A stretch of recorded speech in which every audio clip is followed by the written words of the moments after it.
Flora Robson and Marius Goring in the 1970 production of The Streets of Pompeii by Henry Reed, with music by Anthony Smith Masters.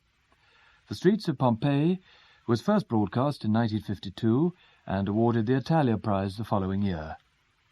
The Streets of Pompeii.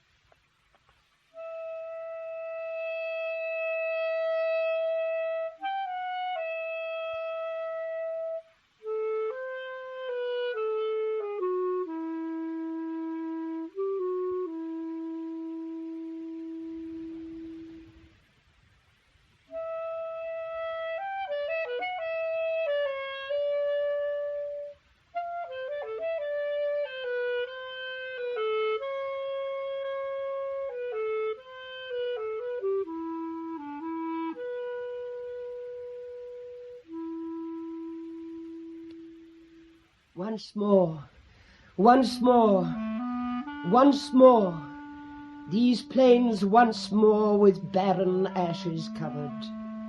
Once more the lava, once more turned to stone. The traveller's feet once more clink over it. Once more, once more. And the snake nests and coils in the sun's heat. The rabbit seeks its familiar winding home. Once more. And once, the garden and the palace and the noise of the once prince, once powerful, broke this air. The temple and the arena and the house, once, and the merchant went through the street in the early morning, the sailor lolled in the wine shop, once.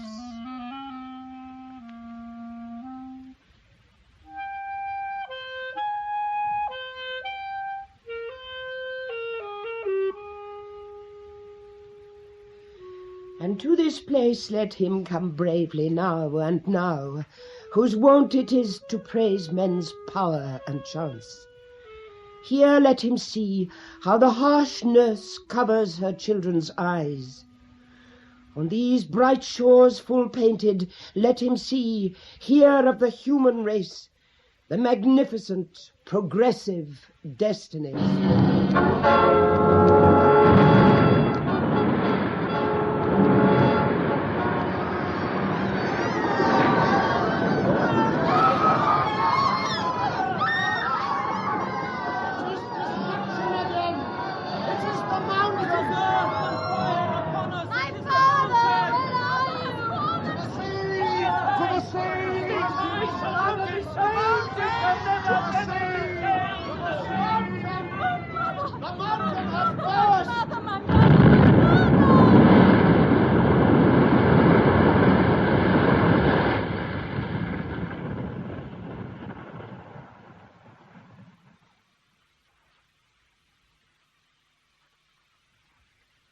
Can I help you? Oh.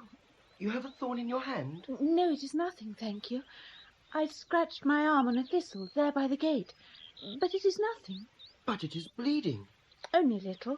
Let me give you my handkerchief. No, thank you. It is very clean. I have not used it yet. You see, it is still folded where my mother ironed it. No, but I must not. Non importa. A handkerchief, that is all. But... Non importa. Look, I will put it round your arm, like that. Otherwise the blood will run all down your wrist. One can bleed to death. Oh, not from a scratch. Yes, it is very dangerous. Have you a pin? No, I'm sorry. Then I will tie a knot. Thank you. But it will spoil your handkerchief. No, it is not a serious handkerchief. I hope not. There. Thank you. Niente. But it will... You like Pompeii? Yes, very much. But I have not seen it yet. I have been here 5 days in succession. It is very interesting and historical. It is a marvel they have excavated so much. They will excavate more. Yes, it is wonderful. It is very dead and ancient. Beautiful, however. Yes, it is very beautiful. In this weather, it is very beautiful, extended here in the sunlight. And she is beautiful also. Her dark hair shines and flashes in dusky gold about her shoulders. And when she smiles, what she discloses of laughter is less than she conceals. Does she deride me? When I touched her arm, here in the hot dead street, it was living and firm and white and smooth and simple, and cool and damp, like mushrooms in my hands. It is very beautiful, extended here in the sunlight. And you have been here 5 times already. My father and uncle are architects in Naples, and I must study the structures. Oh, yes, you study them. But also for pleasure. I'm very contented here. I'm very contented here at Pompeii and at Carleton. Is he always contented? His eyes are shining. Oh, handsome boy. When he took my arm in his hand and bent his head, I saw above his eyebrows a dew as faint as down. And he took my arm. Perhaps we shall never touch each other again. Only perhaps if we shake hands at parting. I'm very contented at Pompeii and at Carleton. You do not know the excavations yet? Not yet. Perhaps we can make a short walk together then. Well, thank you, but I ought to wait for my friend. She is rather late. Perhaps she will not come. Oh, yes, she promised. Perhaps she has already gone. She would not go without me. Perhaps she has already started to look for you in the ruins. Yes. And if we make a short walk together, we shall certainly find her. She will probably be in the forum. Yes, very well. We will go to the best places. We will go up the harbour street and into the forum. And if we see her, I will drop behind. Yes, thank you. Andiamo allora. Io mi chiamo Attilio. Come si chiama lei? They go. As they pass through the dark tunnel, they exchange names and politely felicitate each other on the possession of them. He is called Attilio, she Francesca. They emerge into the sunlight of the street of the harbour, and here they exchange ages. He is 17, she 15. They touch briefly but appreciatively on the gulf of years between them, and pass on to a comparison of place of origin, number of family, occupation of father, and so on. They are both from Naples. She has come out by train that morning. He is at present staying with relations not far away on the hill of Boscoreale. The brilliant light of day pours down on them, and the shadows of the broken columns of the basilica pass over them as they ascend the lumpy sidewalk towards the forum. At the end of a wall, Vesuvius becomes visible, and automatically they turn their eyes north to regard him across the ruins of the Temple of Apollo. And this is the Temple of Apollo. Ah, yes, Apollo. It is not a great thing, of course. It is a simple Ennius-style peripteros. A simple... Oh, yes. The podium has a certain interest. Only now, of course, it... Oh, but look, Francesca, look. At what? The foreigners. But there are always foreigners. But look at that lady there. What is she doing? She has climbed up onto the plinth of Apollo's statue. She's sitting on his foot, with her arm curled round his leg. And her head against his thigh. Is that all right, Bill? Fine. Is she exalted, perhaps? No, they are only making a photograph of her. I'm ready if you are. Okay, Judy. Ah, che strani. They are Austrian, perhaps. No, I think they are English. The gentlemen's shorts are so long. Oh, yes. Let us go on to the forum. It is just around the corner.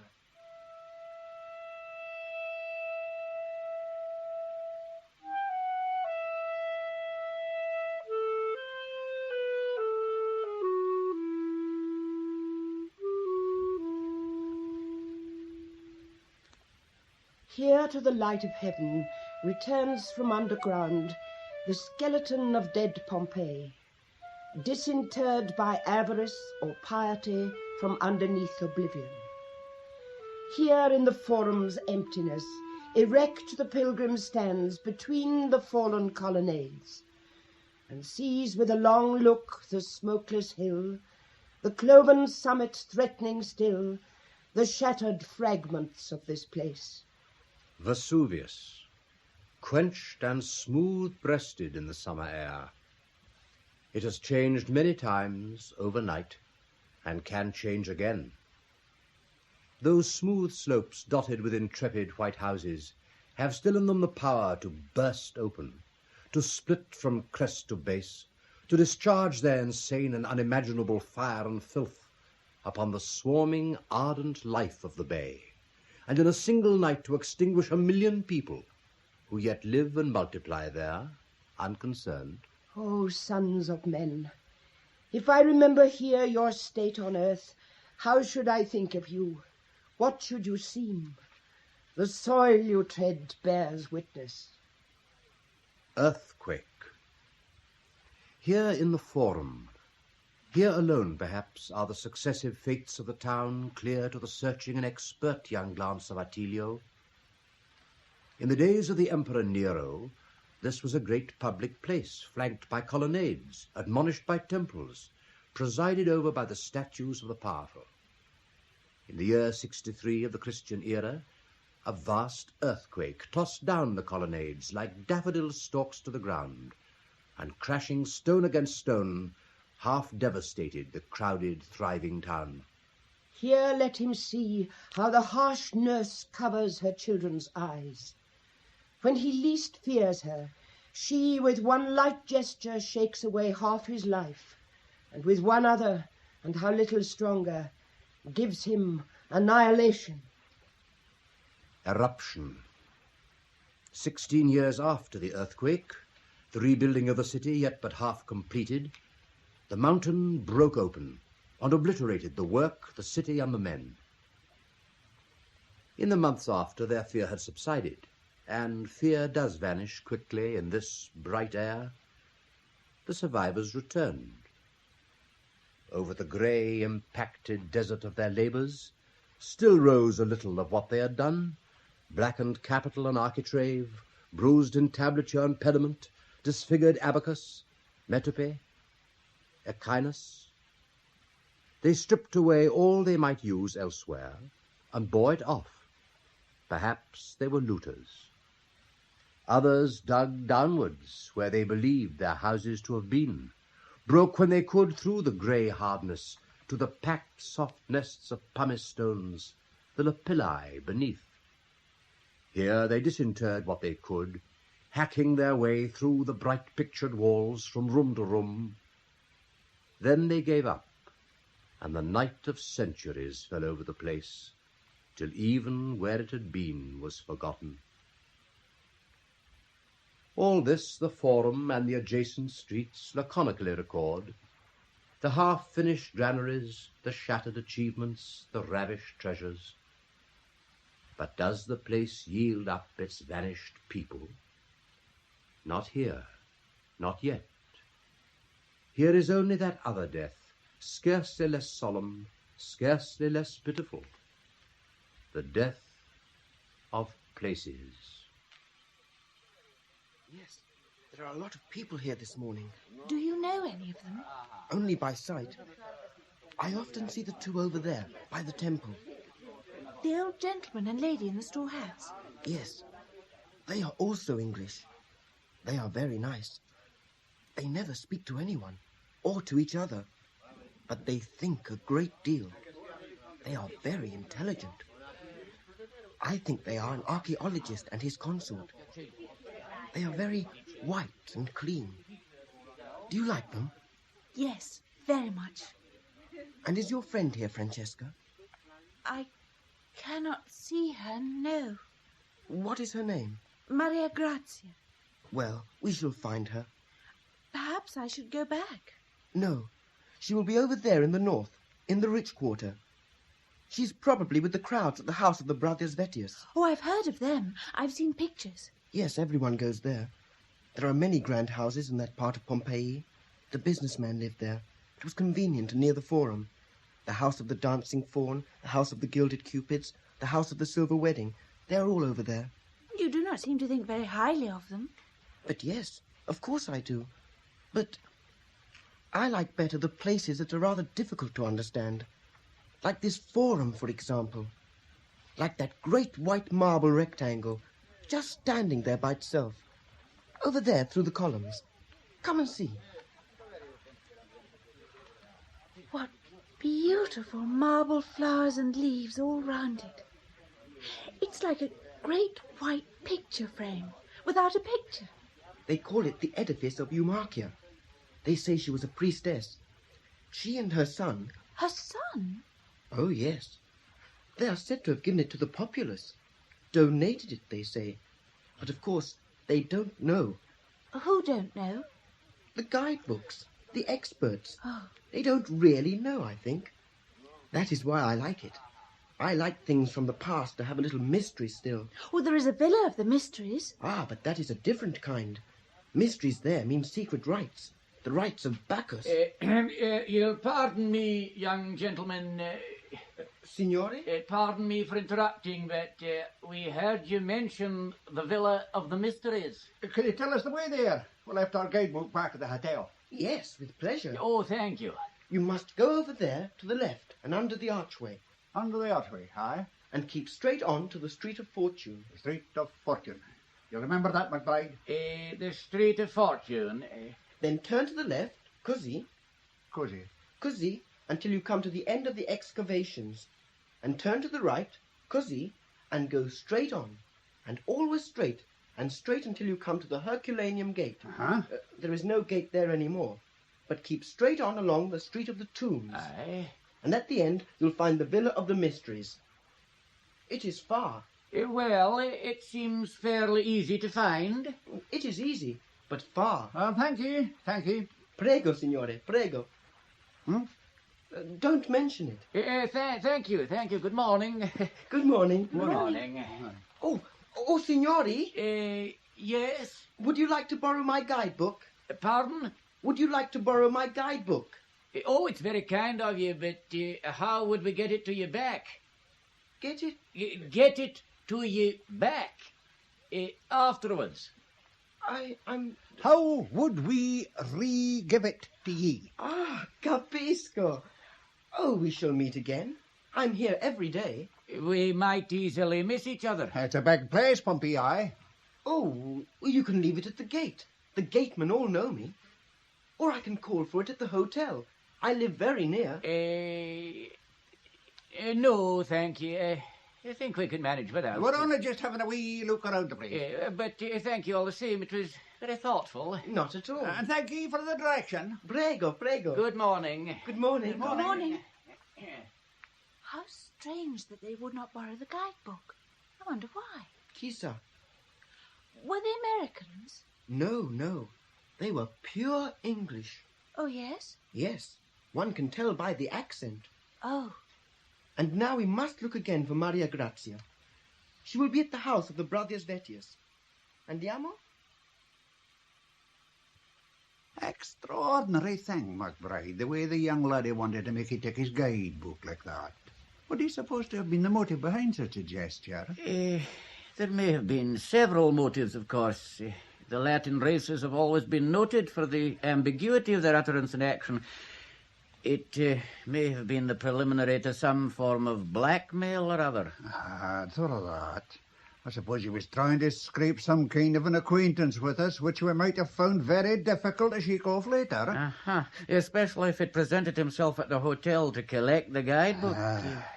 You noticed he was gay and ready with that as an alternative suggestion. Yes, it's mysterious. Though he seemed a reasonably agreeable and cleanly young lad. Oh, aye, indeed. Yes, still, he can't be too careful. No. Just look back over your shoulder in an inconspicuous manner, will he, and see if they're following us. No, they seem to be making their way to the congeries of buildings over to the north. Good. It was the presence of the young girl I didn't quite trust. You mean she may have been some sort of a decoy, like? Well, he may have been a decoy for her. Aha. I suppose that was a guidebook he held out to you. Attilio and Francesca have left the Forum and are approaching the street of Nola. Some shared instinct tempts them to loiter a little as they go, giving this and that object on the way an intense and detailed examination that they know it does not always merit. The sun is higher, and the shadows in the street are shorter.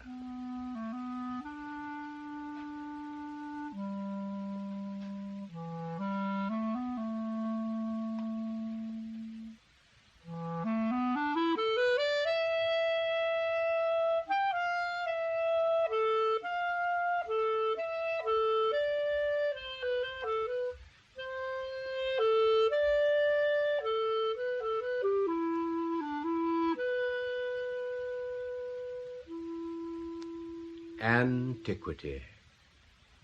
Is it thus that the land of the dead will look at our first glimpse of it? At the moment of release into that long vacation, is it thus we shall see that country?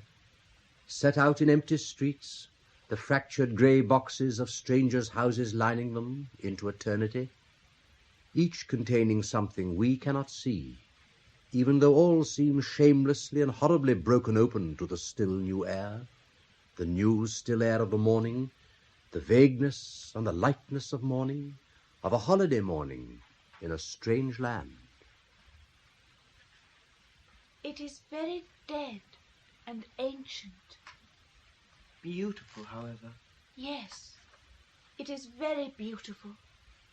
In this weather it is very beautiful, extended here in the sunlight. Which floods the hither and thithering streets, long, long or short, narrow, narrow or wide, straight, straight or curved.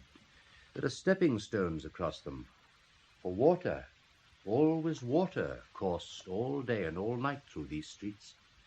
Water gurgling and clucking in the streets, and the lull of water all through the night. And everywhere dryness succeeds, and dryness through the long, long street, and heat and dryness on the stone. The only flow, the flood of sun.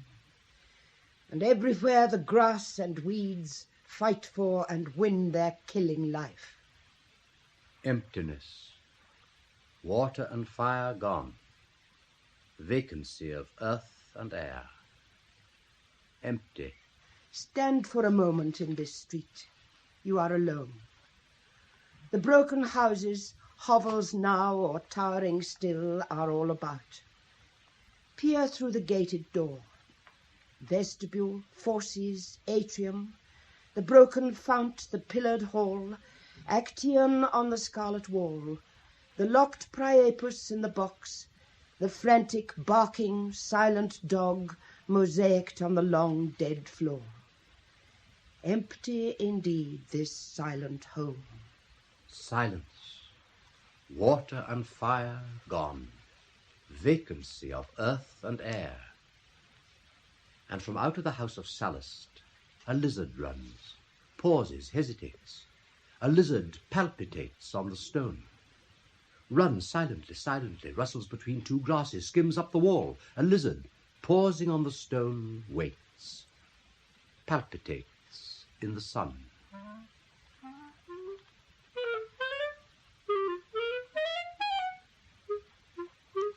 In, out, in, out, in, out. Breathe gently. In, out, in, out. Careful. Watch. Where? Stone under belly. Good. Hot all over back. Good. Yes. Noise? No. Grip. Sand? Sand under claw? Yes. Nice. Can wriggle? Yes. Good. Dirt all under belly, cold all over back. Dark. Breathe gently. Good. In, out, in, out, in, out, in, out, in, out, in, out, in, out. Emptiness. Alone. And then at the end of the street, round the corner, voices again. The world. Bill, we're going down here. Okay, Judy, we'll catch you up later. In, out, in, out, in, out, in, out. Noise? Yes. Better skip. Voices round the corner again. Figures emerging idly, casually, few, into the street again. Marge! And again the light bright skeins of life are knitted together again. Margery! Margery! Yes, dear? Sorry, I was peeping through this gate. It's locked. Should I ask the guide to unlock it? Are there any statues inside? Don't think so. Can't quite see. Well, don't bother if there aren't any statues. How many more can we do? More what, dear? Snaps. Oh, yes. I'll just peep at the cam. It says number 7. 2 left. And 8 on the other roll. 10. Should be basta. We won't use them all here, will we? Depends. I told Mum we'd get a snap of one or other of us with every damned statue in Pompeii. And we will. Where's Walter? Blast him. He and Bill seem to be looking at something with the guide. Stealing a march. Come on, let's go back. Hi, Walter. What do you think you're doing? It's okay, Judy. Walter's waving to us not to go. Not to go? My foot. What do they think they're up to? Come on. To horse for Herculaneum. Oh, Judy. It's okay, Judy. We're just coming. Oh, damn. Are they coming back? We'd better go on. Sorry, scusi. Signore? I think we'd better get along. The girls. Signorina. Vengo, you know. Ah, si, signor. The ladies. It is better go on. Yes. Another time, eh? Yes, quite. Don't say anything about it to the girls, will you? No, What are you two up to? What is it? Nothing, Judy, nothing. Come off it. What was it? We were just chatting. On the subject of what? Nothing. On the subject of what? The man was just showing us, well... Showing you what? Nothing, old girl, nothing. Now, are we going to take... Showing you what? It was a little stone obscenity. Perhaps the ladies also like it. No, we must get on. Really in their line. It was that thing on the wall there. Judy! Damn it, Judy, don't point like that. Well, think we don't know what that is. Continuare. Si, signorina, sicuro. This is phallus. Do look, Margery, such a whopping great lizard up on the wall there behind you. You shut up. It is a smaller stone phallus, affixed to a side of the door.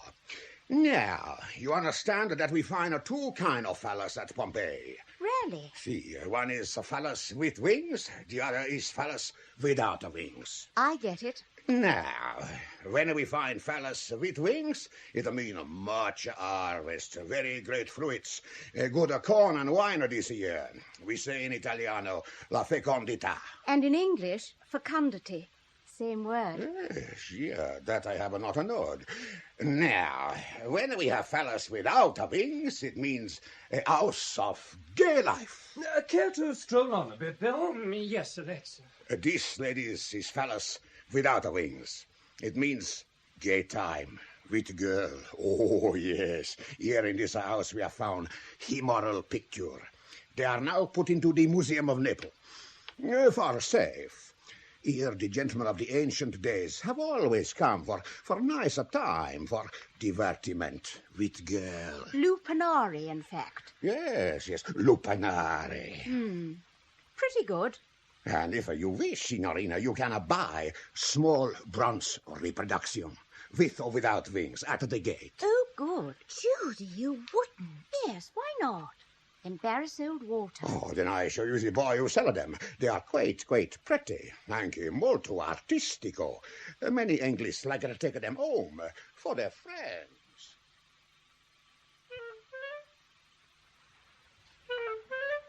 In, out, in, out, in, out. Breathe gently. Careful. In, out, in, out. Stone under belly. Good. Hot all over back. Nice. Near leaf. Noise? No. Can wriggle? Yes.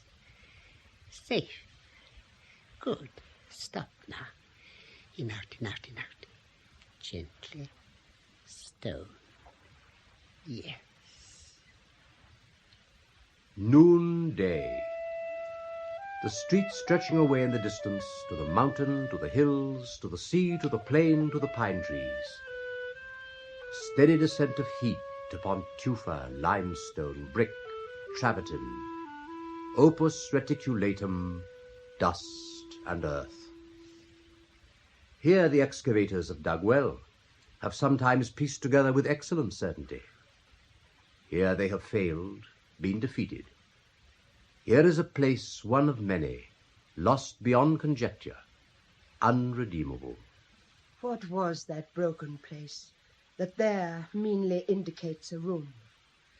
A small, uncertain wilderness, an unrecapturable thought, where seeding grass and arid bloom between the undeciphered stones cluster about the humps of earth and shake in this unshaken air. Oblivion. Neglected space in the street, shabbiness of uninterpretable past. And right beside it the wine bar, the thermopolium, recovered, clear, definite. Jolly the smooth counter, jolly the big containers, jolly the brown earthenware amphorae, clean and stacked side by side in jollity, jolly the polished marble. Here the out-of-work sailor lounged, scratched his thigh, spat in the gutter, bored. And the owner twitted him for incapacity, and meeting his resentful gaze, raised his eyebrows inquiringly, suggesting coolness, jolly coolness of room upstairs. Gay time with girl, or agony with girl, or boredom with girl. If he revisited this small cube of earth and air, it would be the same still, now as then. Here is the spot, and all around nightmare silence in the ear, scentless and familiar heat. But the touch and sight remain now as then. The ghost returning here has found along the devastated lane one familiar place untouched, one shining corner that again can stir once more an ancient pain. Hallucination. The single known and burning point in a waste of extinction. Fancies start up in the unreal heat, are warmed for a moment in the glowing sun, and evaporate on the listless air. Attilio. Attilio? Francesca? What were you going to say? Oh, nothing. Something silly. Oh, no. What was it? Dica. I suddenly had the feeling... Dica. Only for a second, as I looked at the fallen house we have just passed, that if they dug hard enough into the air above it, it would reveal the tops of the houses. Anch'io. Yes, I have felt that too. We must invent an aerial pick and shovel and see what we shall find. I wish we could see what it all looks like from above, from up in the air. I wish we could see ourselves going in and out of the houses. We should look like bees going in and out of a honeycomb. Oh, yes. I would love to see it. Would you? No. Why? Because then we should know where Maria Grazia is. Basta. Honeycomb. From above, from up in the air, ourselves going in and out of the houses. And into the cells of the honeycomb wander the visitors, the bees. Climb into the upper air. The streets of the city stretch below us, and that is how they look, purposeful, busy, intent. Invisible from here, the boredom, the vagueness, the pleasure, the flippancy, the amazement, the disappointment, the wondering how much longer it will be necessary to stay, the increase of hunger, the vague indigestion, the sudden suspicion of what Joan's real reason for going to Venice by herself after saying she would be all the summer in Portofino was. But nothing of this is apparent from above. Absorbed, lively, purposeful, the bees perform their allotted tasks in and out of the cells of the honeycomb. Sometimes they pause and rest. At the intersection of the street of Stabia and the street of Nola stand the old gentleman and lady whose whiteness, cleanness, intelligence, and silence have earlier in the day won the approval of Attilio and Francesca. They appear engrossed in a long contemplation of the small, dry, public fountain there. Away to the west of them, Judy, Margery, Walter and Bill have entered the house of the dancing faun, in whose airy centre, looking strangely small and misplaced, the divine little dancer raises his green arms and snaps in drunken bliss his eternal fingers. Judy has observed the curling tail above the little wild creature's exquisite rump. She has decreed that a photograph be taken of this, with Walter crouched in the impluvium beside it, smiling uncertainly. Like this, Judy? No, crouch down, Walter. Crouch right down. Oh, hell. To the northwest, MacBride and MacFarlane have arrived within 400 yards of the Villa of the Mysteries. They have remembered Attilio's directions and have followed them with care and exactitude. Attilio himself is now loitering in the street outside the house of the Vettii. Francesca has left him and entered the house among the swarming bees to discover if here indeed is the elusive Maria Grazia. She returns, no Maria Grazia. Attilio grins broadly, and she tries not to. They enter the house together, and he keeps close beside her as they make their way through the knots of people. And there are paintings on all the walls, Attilio. I did not think the houses would be so large. They look very undistinguished from the outside, and there are many larger than this. However, this one is always the most crowded because of the postcard stall. You must see the pictures of the Amorini. You will like them. Yes, I have heard of them. The house of the Vettii. Here once the two brothers passed their days and nights, walked, lay, drank, ate, and gave their orders. Aulus Vetius restitutus, Aulus Vetius conviva, freedmen manumitted by the same master. In some way they made their pile, bought the noble patrician house, took it over, lock and stock as it stood. It was theirs. To the pictures and ornaments which had been the best that money could buy and the artists create, they added the worst. It was theirs. Attilio knows as much, but is troubled by other thoughts about them. He follows Francesca, who wanders entranced before the frescoes of the tiny Amorini, the long, delicious trail of winged, domesticated cupids. Cupids gathering and expressing the grapes. Cupids bartering oil and wine, tasting and sampling. Cupids hammering and weighing gold. Cupids driving the stag-drawn chariots. Attilio stands beside her as she bends to contemplate them. Ma guardi, che bello! Francesca. Her name is Francesca. And this one, Attilio, look. The one in the chariot, yes. He is drawn by leaping dolphins over the sea. How bravely he pounds them. Eh già, non c'è male. Ah, sweet Amorini. Francesca. Her name is Francesca. Her smiles come and go, watching the antics of the little beguiling creatures, dimpling her smooth, warm cheek. Francesca. She must not pursue the round of the house like the rest. The house of the Vettii, house of the dirty brothers. She must not see what we saw. It was a joke when I went there with John Carlo, with Eduardo and the boys. It was all right for us, though I wish I had never. Look, how her smiles flit over the curves of her mouth, as over the mouth of a baby, starting and starting again. She must not know what is there. I must not think of that room while she is here. Oh, why did they build such a place? The filthy pair. Evil old men, spewing their clever new sins over drunken girls. And their paintings, their little lewd paintings. No, for the love of God, not for Francesca. Did you call me, Attilio? Yes. What do you think of the garden? The garden. I like the boy with the duck.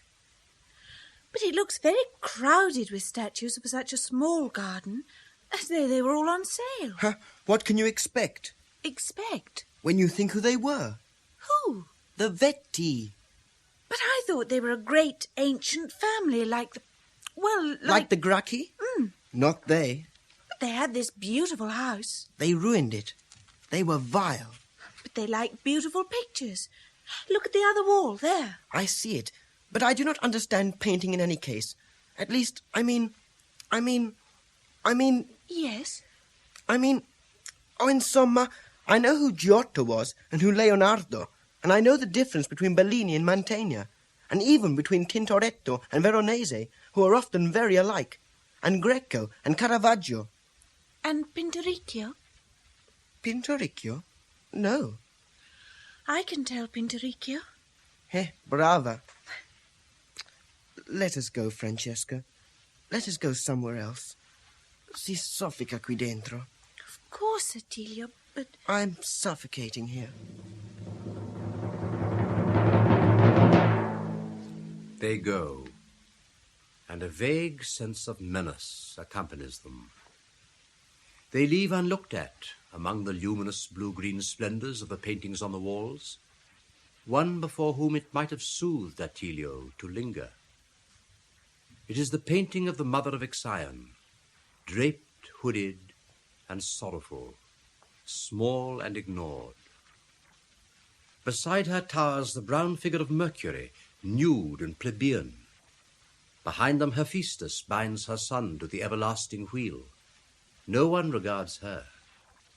Her hand is raised, and her eyes are lifted in recognition of eternal calamity.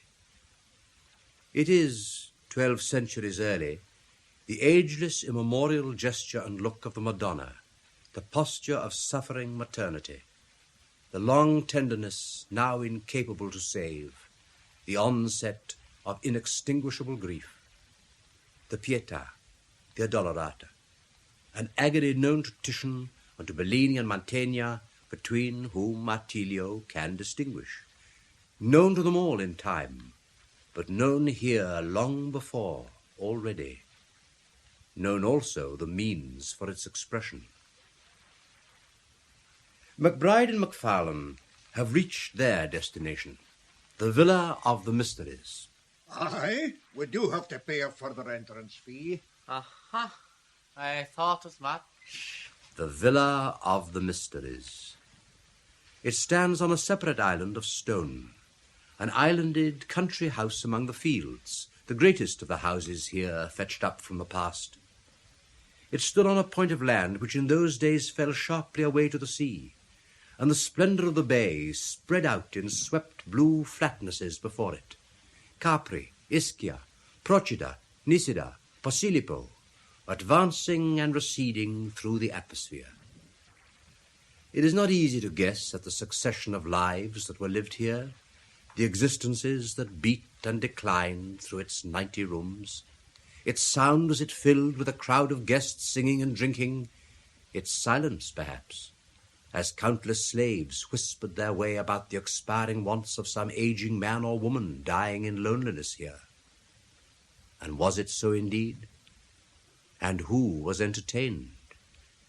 And did the visitors come muffled after dark for a forbidden purpose? Or were there none?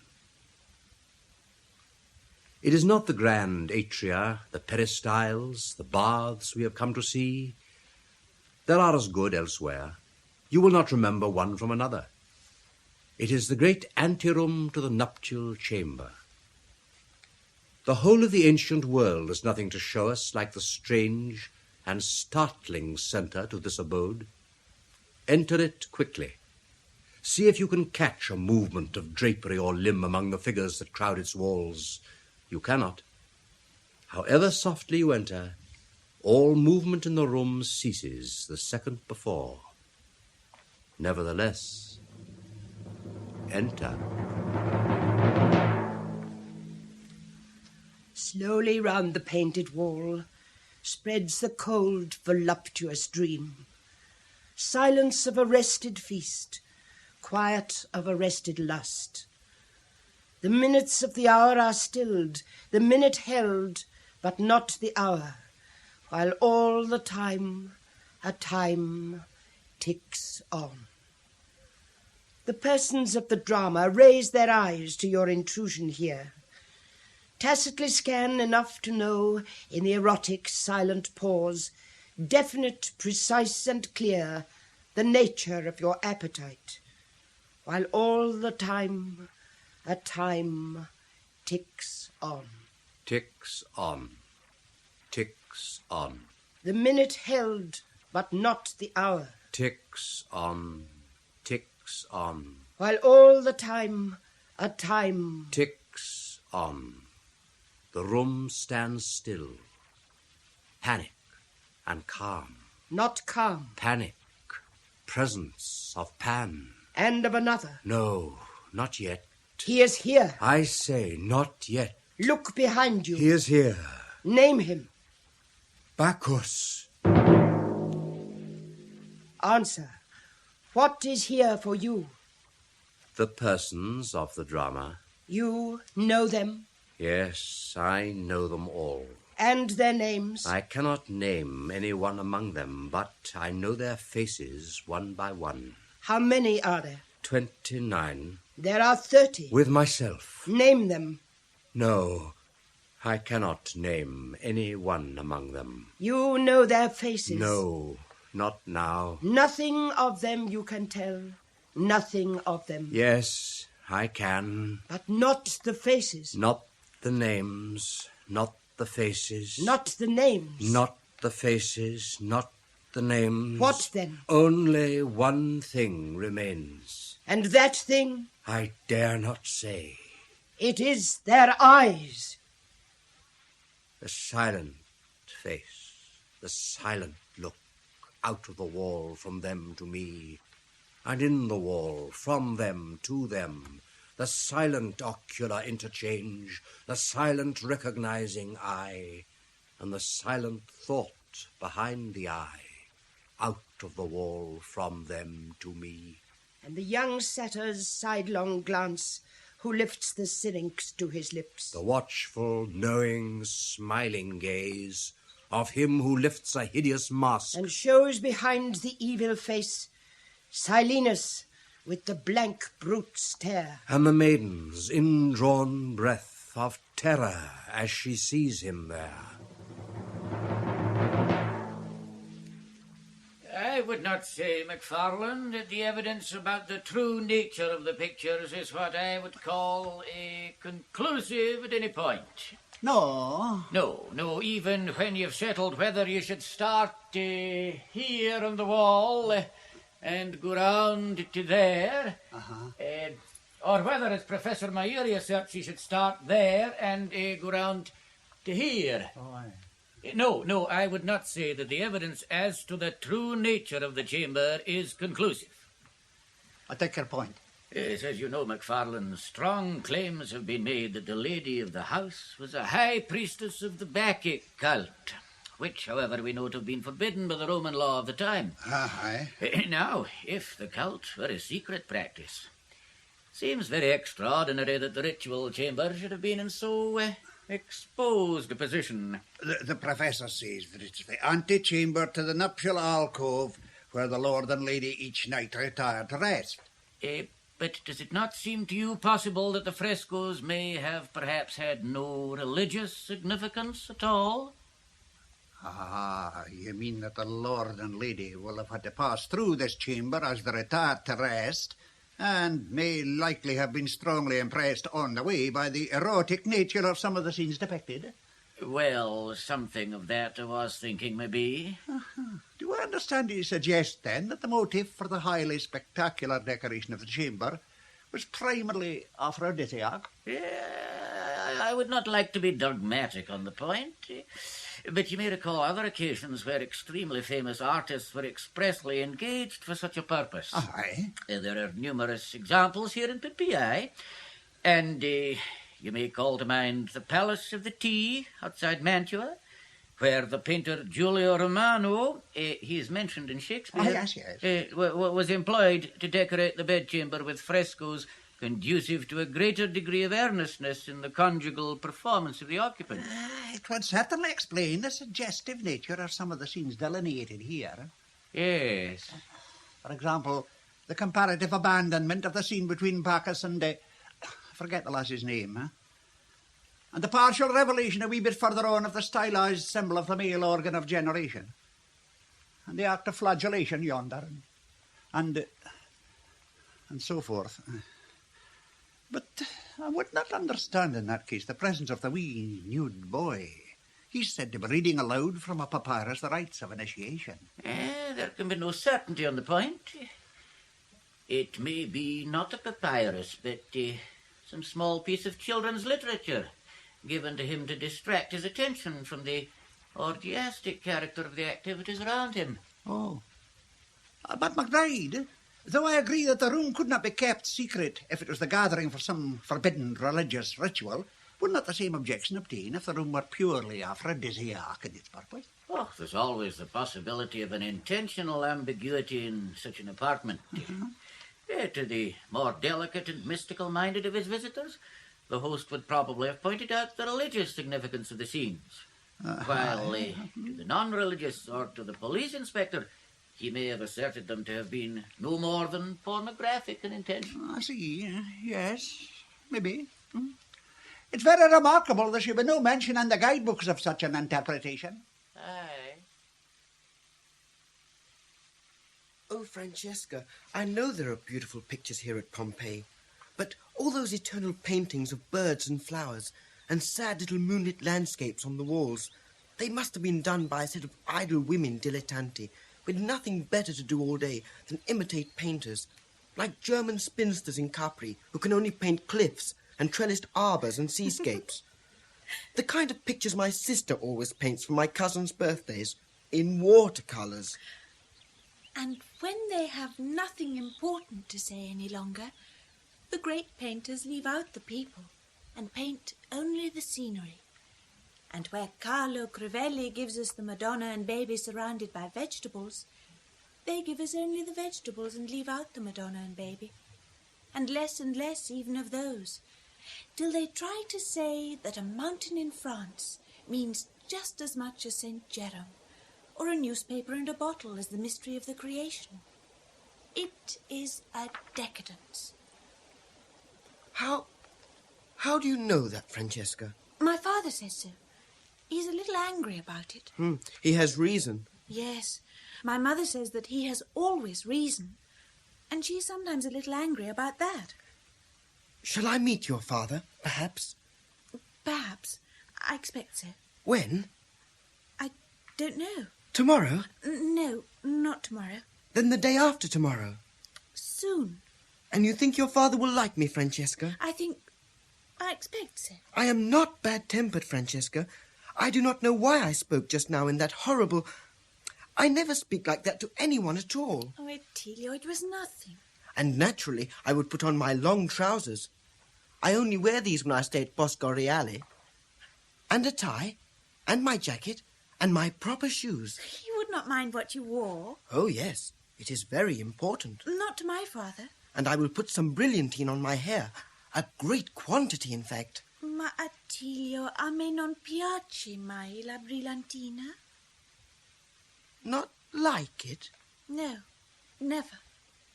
Oh. No. Then water? Yes. Attilio, look. What is it? The old gentleman and lady whom we saw. They're coming along the street. How white they are, and properly clean. Yes. And they are still quite silent. Ah, they never speak. They are very intelligent. I like them. And I. They are coming from the house of the silver wedding. Do you suppose they spoke to each other inside? Oh, no, I'm sure. Shh. They will hear what we are saying. So shall we inspect the house of the silver wedding? It is so called because it was discovered in 1892. Ah, yes, how interesting. The year of the silver wedding of the king and queen. Ah, yes. And at that point, the excavation stopped. You see? The road is closed in just there.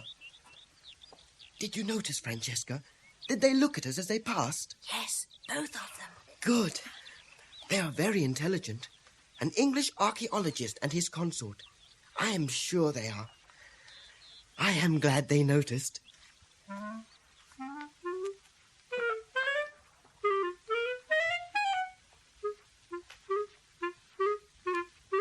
out, in, out, in, out, in, out, in, out, in, out.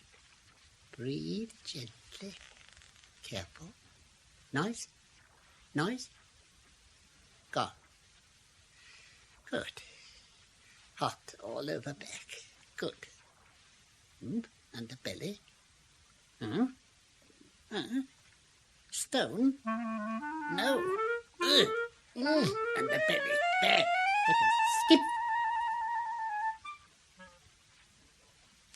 The heat increases, confusing the senses. It is time for the ingurgitation of great quantities of food, for the imbibition of appreciable draughts of wine, for digestive repose. The white old gentleman and lady, having passed, looked at, and been reapproved by Attilio and Francesca, make their way slowly, but always intelligently, through streets as silent as themselves, to emerge at last cleanly at the harbour gate. They are nearly out of sight, and as they pass out of hearing, they, it might almost seem, yes, it is well nigh certain, they begin to speak. They have gone to their hotel. 2.5 hours will pass before they return. Attilio and Francesca, unweary, only a little hungry, have clambered up onto unexcavated ground and are making their way southeast in the direction of the amphitheatre. Alive and upright, incessant in speech and gesture, they walk over the land of the dead. 7 yards below them, wherever they go, lie the imprisoned skeletons in their black nests, prone or supine, silent, immobile. 7 yards below them, the dead wait in their dead houses, their dead money scattered round them. The rain of filth that killed their bodies preserved their forms. Inside the black encasement that petrified quickly round them, the decay of flesh and blood proceeded, leaving only the skeleton therein, the dead butterflies inside the black cocoons. 18 centuries later, when the discoverer's pick struck against bone, he would suspend his labours. Liquid plaster would be poured into the hollow shape about the bones and allowed to harden there, and the dark husk of death might then be broken open. There they lay in their unchosen extinction. The dead face of an ordinary person, even of a suicide, is triumphant in comparison. Here's a man who died alone, face down. Here is the naked form of a young girl, her head pressed against the bosom of an older woman. Here a dog, strangled at the chain, twisted on its back, its legs like those of a broken upturned stool, its long jaws open in agony. Through the grass and the weeds and the wild flowers they go, the young ones, through the heat of the sun and the windless air. The distances quiver and dance in the heat.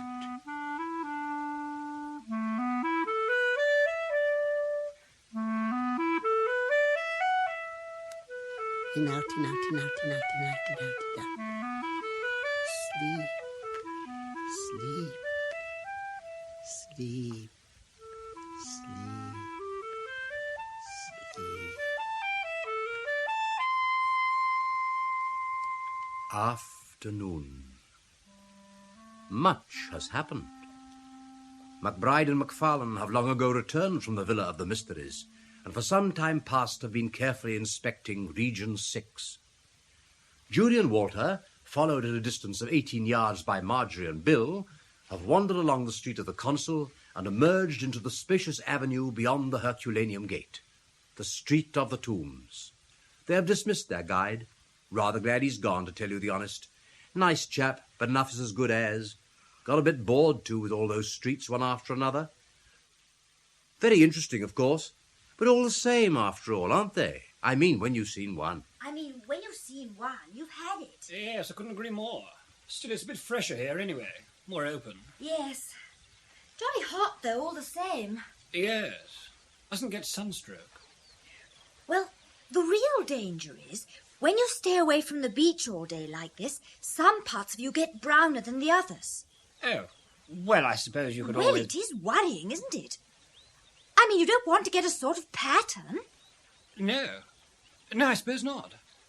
What a long way in front old Judy and Walter are getting. Energy. The energy of it.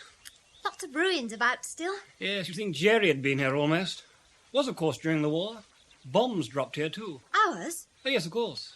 Accident, of course. Can't have made much difference anyway when you come to think. Oh, look, Margery, here's a bit of jolly D. 3 pillars set up there in a nice curve. Oh, nice curved seat, too. How about a nice sit down? Oh, yes. That's better. Good to take the weight off your legs. Oh, don't talk to me about weight. All that macaroni. Gosh. Where are Judy and Walter? Just up there. They'll be back. Just up there, they'll be back. And as they sit at ease on the seat of the exedra of the priestess Mamia, Bill, looking with deceptive intensity before him, suddenly runs the fingers of his right hand in sportive manner up Margery's spine. Oh! That caught you out. Poor old Marge. Oh, dear, Bill, really, you shouldn't. Oh, dear. What did you think it was? I made sure it was a Liz. I can't bear them. They skip about everywhere. Oh, they're all right. I like lizards. Like me to catch one for you? Yes, and see me faint. Shh. There's one just behind you. Where? There. Oh, dear. Looking right at me. No, but it's the ruins I don't like. Sweetie, it's all ruins. That's what I mean. I don't like the atmos. Oh, it's all right. No, it's not. I don't like churchyards either. Margery! Oh, there's old Judy calling us. Margery! Margery, come on! Why doesn't she come back? Well, I think she wants us to go on. Whatever for? Oh, I see what it is.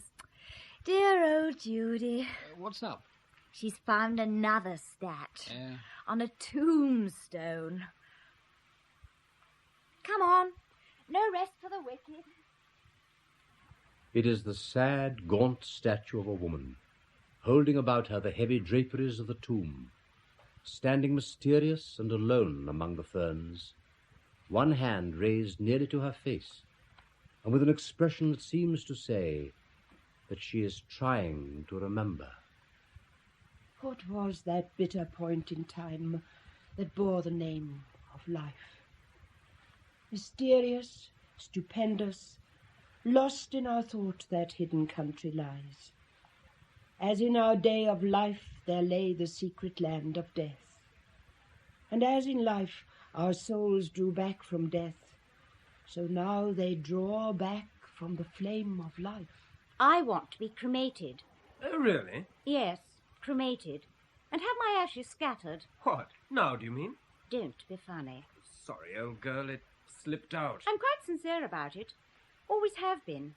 I don't like all this tomb business. Oh, I don't know. Well, I do. No marble dames over my last resting place. Thank you all the same. Well, she looks just like you, Judy. Some hopes. Where are they? They're just coming. Bill!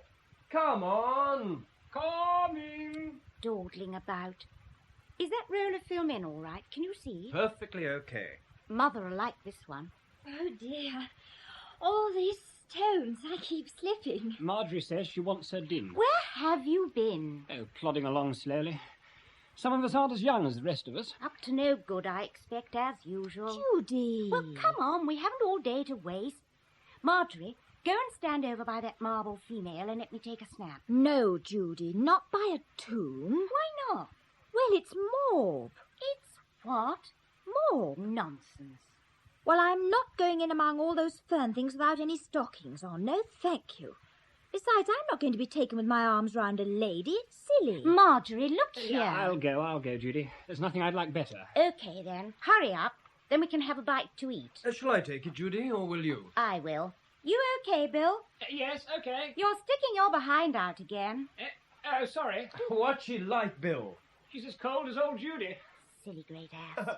Pretend she's Marilyn Monroe, Bill. Or Gina Lola Bridge. Shut up, you two. Now. Ready? Yes. Hold it. Ready? Click. Click. Click.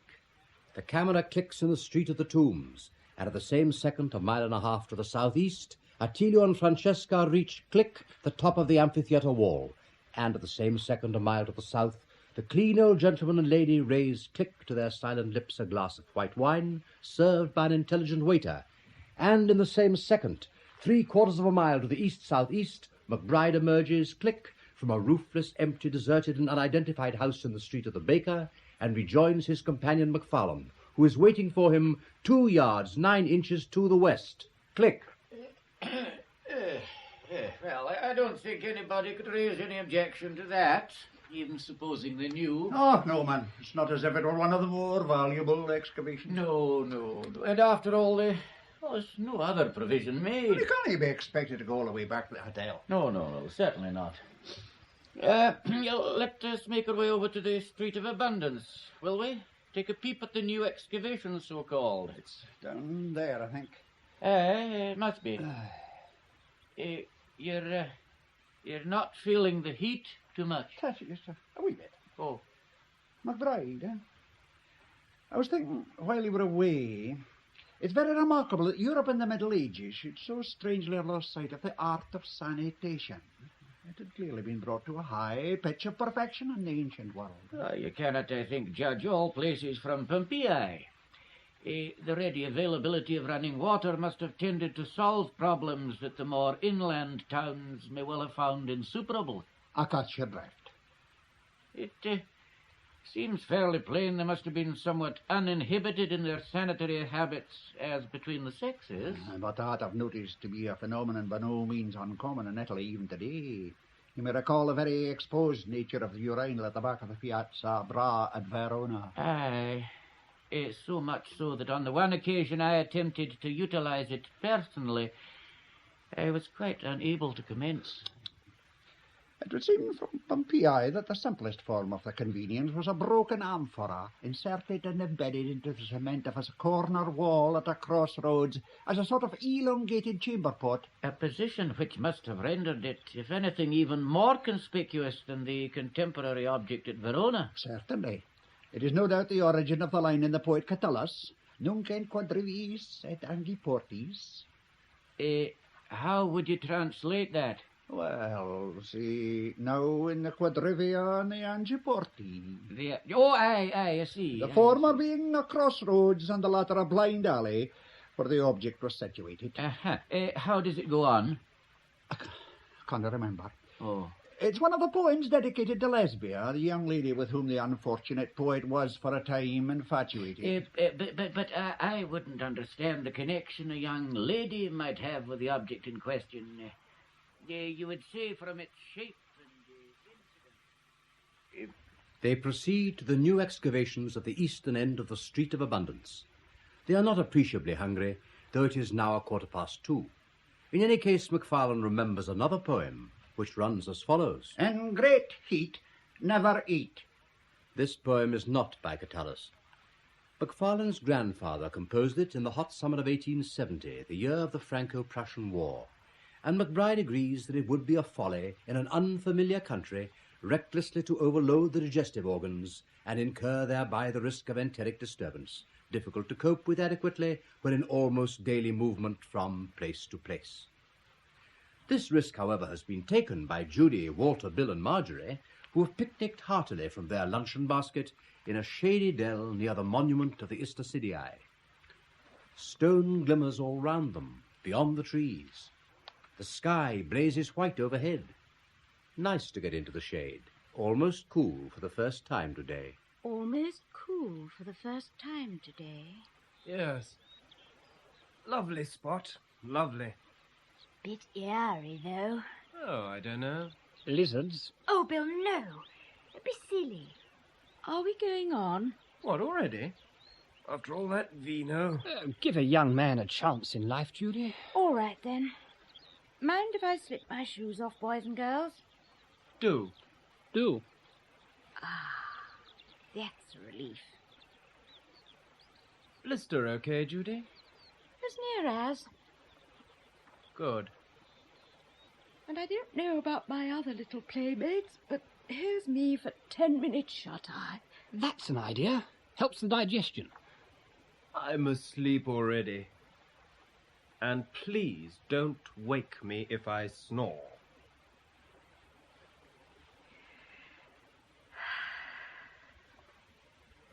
A little siesta under the trees. We shall be just like the four lovers. I mean, the two couples in Midsummer's Night's Dream by Shakespeare, shan't we? We did it at school for Commem, in the open air, just outside the cricket path. I did Helena, the tall one. Yes. I must have been awful. Well, I don't know. I got a good crit in the school nag. I like acting. Wouldn't take it up, though. For one thing, a girl I know at RADA says that she... Margery, Yes, dear? shut up. Okay.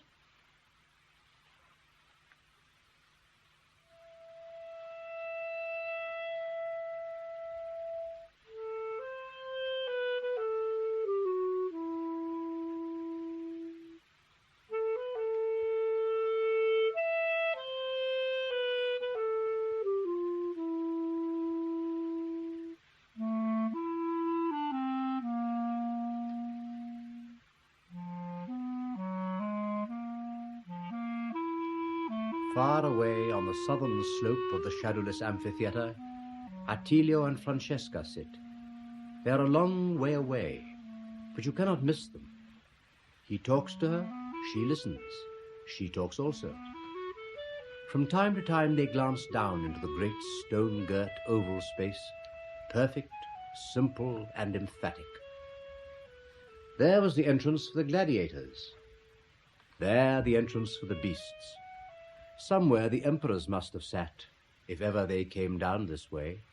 Here the bright day is even apt for sudden strangeness. It is said that the traveller, sitting with his book, or dozing on the arena's lip, has lifted up a casual eye and seen substantial in the day legions of passionate soldiery, gazing intent with open mouth before them at the combatants. The vision, instantaneous, instantly goes, but not before he through the summer air has caught the sound of their triumphant roar.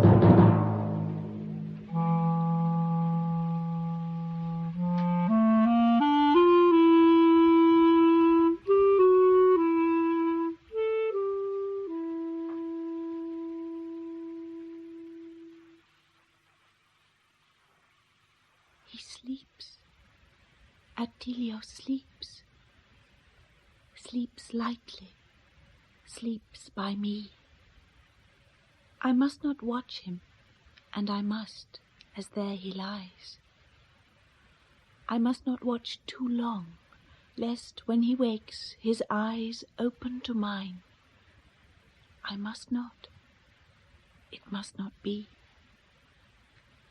I must watch instead the lizard or the tree or the stones he knows so well, which recognize the warm, bright glance, affectionate and wise he turns upon them, so that I may not see the sunlight fall on his mouth, nor the surrender to sleep of his dark hair, nor clear and sweet the curve of his silent cheek, the golden splendor of his throat and his arms and his thighs and his sandaled feet.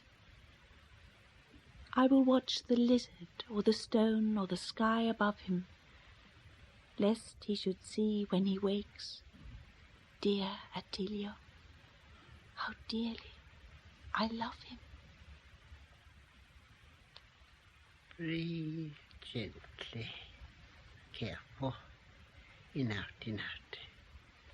Hot all over back. Noise? No. Sleep? Yes, just a bit. Watch. No, better. Skip!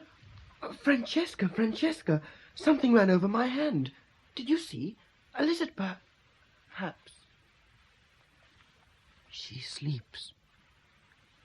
Francesca sleeps beside me. sleeps in grace. I can see her how she is when I am away. I can watch her as I have wanted to watch her all day, and she will not know how well I know her face. Secret her sleep, I am not there. All trace, all thought of me is banished. I only stay to be the first thing in her waking eyes. I only may protect till then that sleep in which I have no place. Now I could hurt her, and will not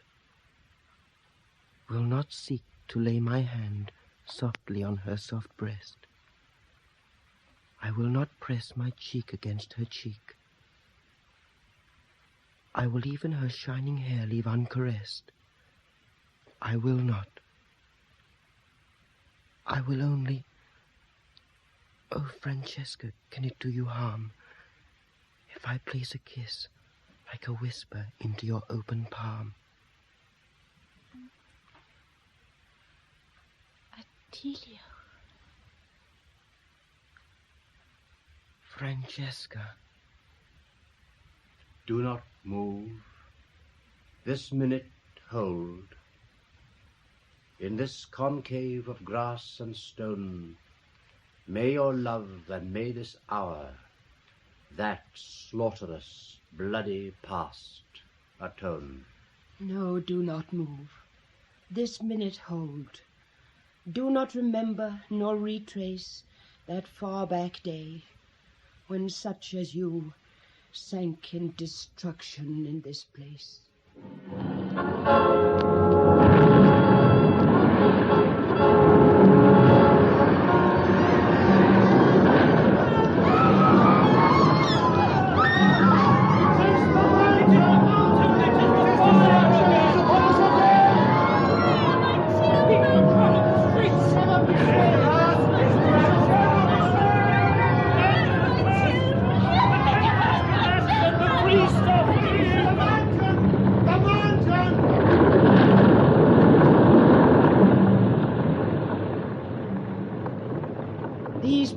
Once more with barren ashes covered, once more the lava, once more turned to stone. Let him come now and now, whose wont it is to praise man's power and chance. Here let him see how the harsh nurse covers her children's eyes.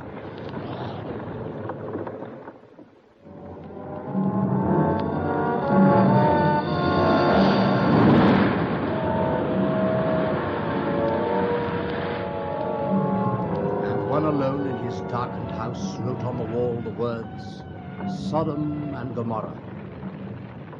There were many for whom in the darkness and the rain of stones and water there could be no escape. Priests hid behind the altar, men and women huddled in the cellars, the gladiators in the barracks.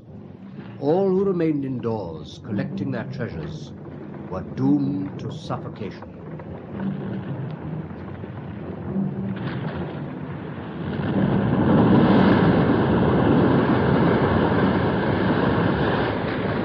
Torch up!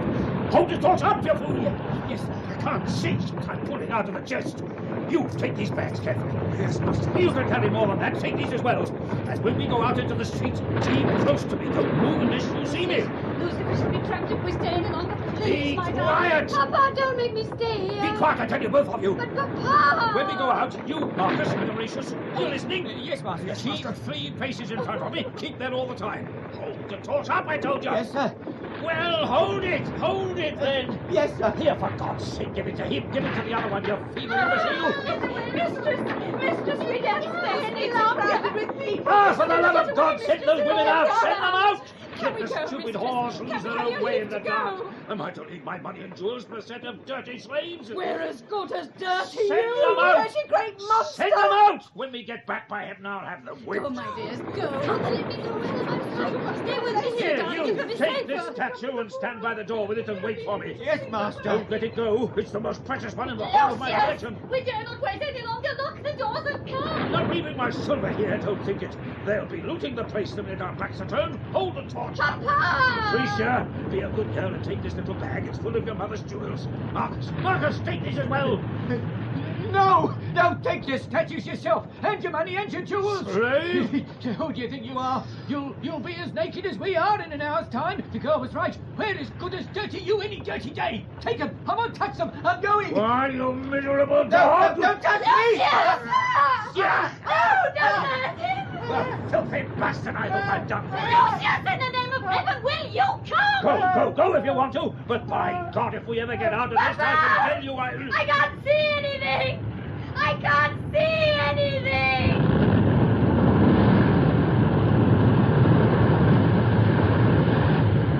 The hot, wet ash suffocated them as they lay or cowered, their clothes pulled over their heads for protection. Or it caught them as they stumbled in their flight. It pressed them down, surrounded them, engulfed them, found out every curve of their bodies, and settled there and hardened, pressing inch by inch round their lives. The last fraction of breathed-in air passed out again in a bubble from their mouths into the filthy blackness, and the filth that had already closed their eyes and filled their ears and nostrils occupied their last point of struggle against their clenched teeth. That done, it mounted over them, piled itself heavily upon them, holding them, alone or embraced. It filled the streets and the alleys, the theatres, the baths and the temples and the great open spaces. There they lay, in the cellar, in the doorway, under the temple arch, in the colonnade, some huddled together in hopelessness, and some were not with others, not even near them. I must have fallen. I cannot move my arms. Are my eyes open? I don't think so. I don't think they are. I must be helped. If I were not so thirsty. I said I never would ask them for help. I never wanted to be a burden to them. But now I must. It's hard to breathe. But I think I must cry out to them. Yes. Ah! They'll hear it and come again. Ah! Perhaps they can't hear, but it's louder. Ah!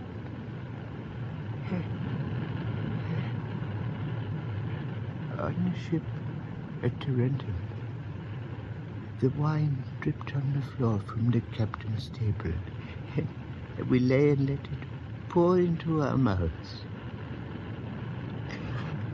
Ah! In the moonlit orchard near Capua, I took you, and your mouth was cool against mine because it was night time.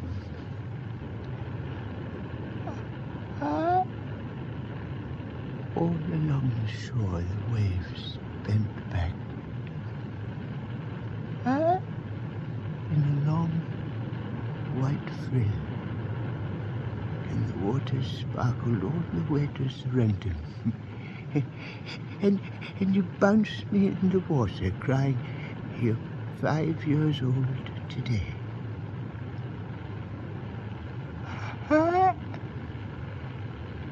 Can you hear me?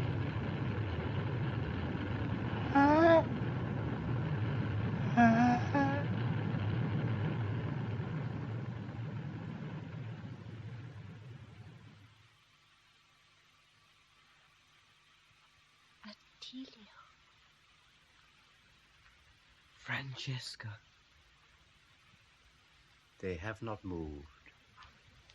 His head remains bent over her hand, and she still feels the gentle, exact print of his lips on her palm. After a little while, he raises his head, and their eyes meet, each seeing in the others a light they have not seen in faces before.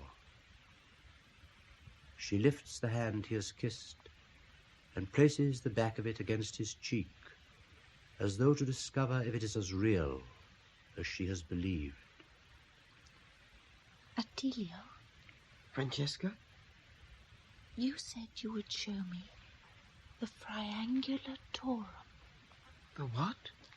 The triangular...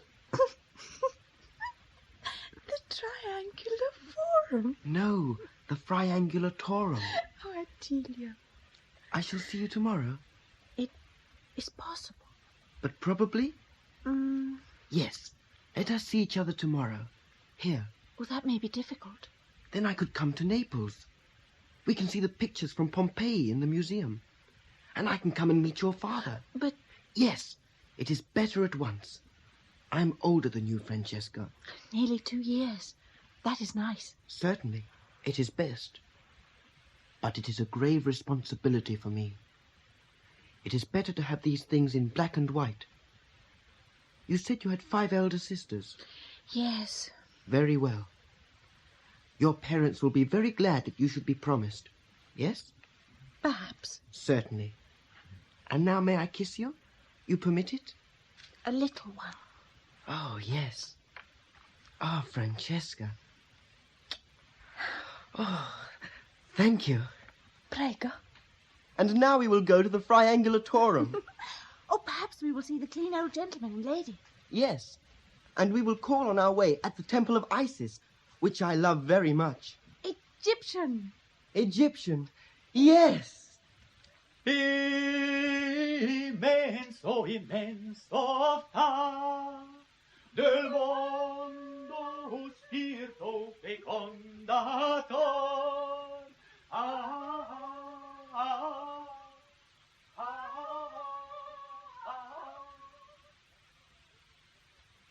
Never, never, never have the buildings in the oriental quarter of the new excavations shone more brightly than they do this evening, as Attilio and Francesca pass between them. The scarlet frescoes on the streets seem like works of art. The ancient political slogans on the walls have the radiance of a new-found, unexpected sincerity. And indeed, in the cool wind that wanders around the city after even the hottest day, when the evening seems to open, relent, and bless, an air of happiness, of duty well done, pervades the place. Through the deepening evening, the pilgrims are making their way through the streets to the gates. MacBride and MacFarlane, for example, they have come to the end of a long day. No minute wasted, no hour idly spent. A day of profit and refreshment to the mind. And in fact, MacFarlane, I think it might well be said that throughout the ancient world we find, as regards their physical life, a frank mixture of the practical and the sordid in almost equal proportions, insofar as you can demarcate proportion in such matters. The ancient world made no disguise of its passions, not even when its passions were of an irregular or abnormal character. Or so Professor MacTaggart says on page 480 of his wee book on the subject. No, though at Pompeii the passions, if promiscuous in their expression, appear to have been of an entirely normal nature. But doubtless any irregular improprieties have been disguised by the modern authorities in the interest of the tourist traffic. True. Professor Helm was quite certain that what modern psychiatry would term homosexuality was prevalent alike in the Greek and the Roman civilizations. And he attributes it, does he not, to the comparative seclusion of the women folk from the men and the consequent relaxation of the normal taboos. Something of that, aye. Yes. And he adds that a contributory effect maybe have been the custom of exercising in a nude state in the palaestra. That's a reasonable point, I think. Aye. No, I'm bound to say I noticed nothing of the kind at the University College of Dundee. Aha. But there, of course, you will have had plentiful access to feminine company in the evenings. True. And in the gymnasium, a small pair of shorts and a white singlet or sweater were always insisted upon. The singlet in the summer, the sweater in the winter, when the days tended to get a wee thing chilly. And certainly Judy and Walter, Margery and Bill have done their duty. Refreshed by a pleasant 2.5-hour nap under the trees, they have arisen and passed an energetic final hour of discovery. This has incidentally included the thorough examination of a house, which, though they are unaware of the fact, they had already visited with the guide in the morning. And now, twilight falling round them, They are sauntering across the breezy space of the forum, amicably, harmoniously, nostalgically, team-spiritedly.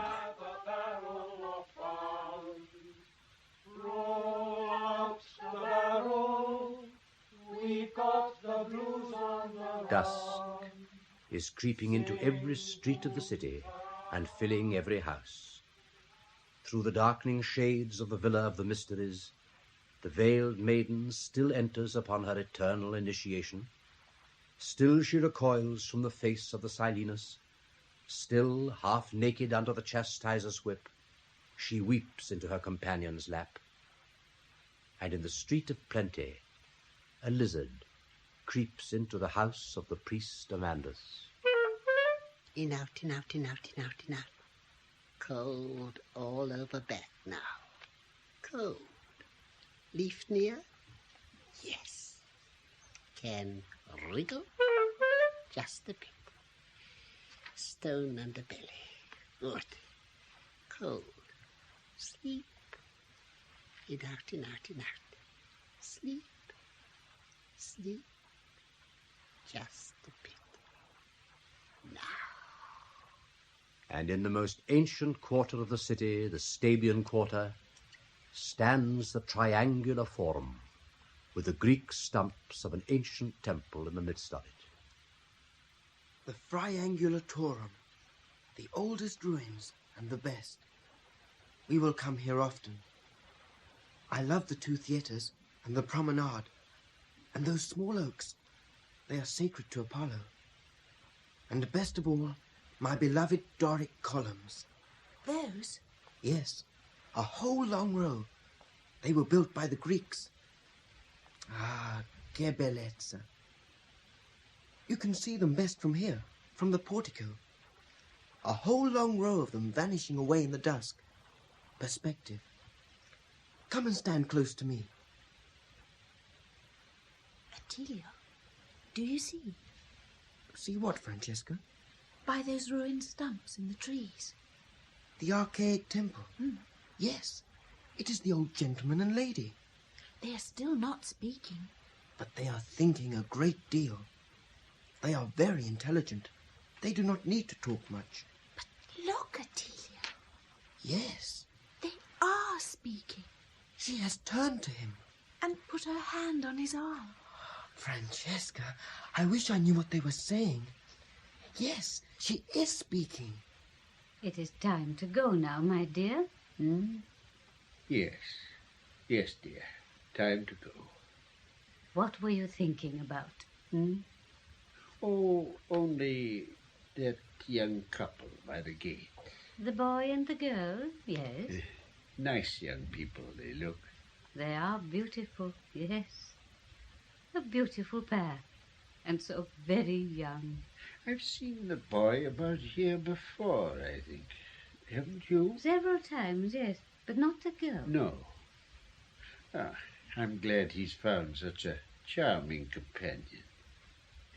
Yes, perhaps we might have spoken to him. Oh, well, time to go, I suppose, Flo dear.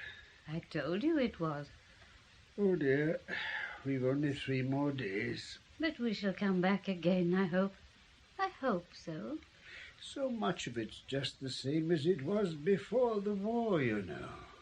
Well, naturally, but I mean, I've remembered a great deal of it, Flo. They're slower at the excavations now, of course, than they used to be. But better, of course. Much better. I've remembered a great deal. I know you have, my dearest. Are you tired? No, not a bit. Not the least bit. Are you? No, but they'll be turning us out in a minute. Yes. Let's go. Those two are still there. Hey, do you think we might say good night as we pass them? Oh, yes, I think so. They're looking straight at us. Afraid we must have been rather in the way. Hope not. Oh, I hope not.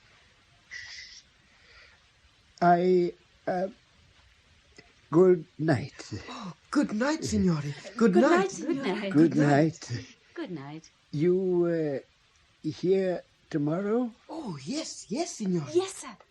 Good, good. We too. Splendid. Bravi, signor. Good night. Good night. Good night. Good night. Good. Nice young couple.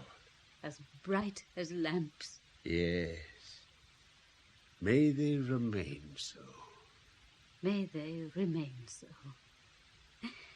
Come, my sweet.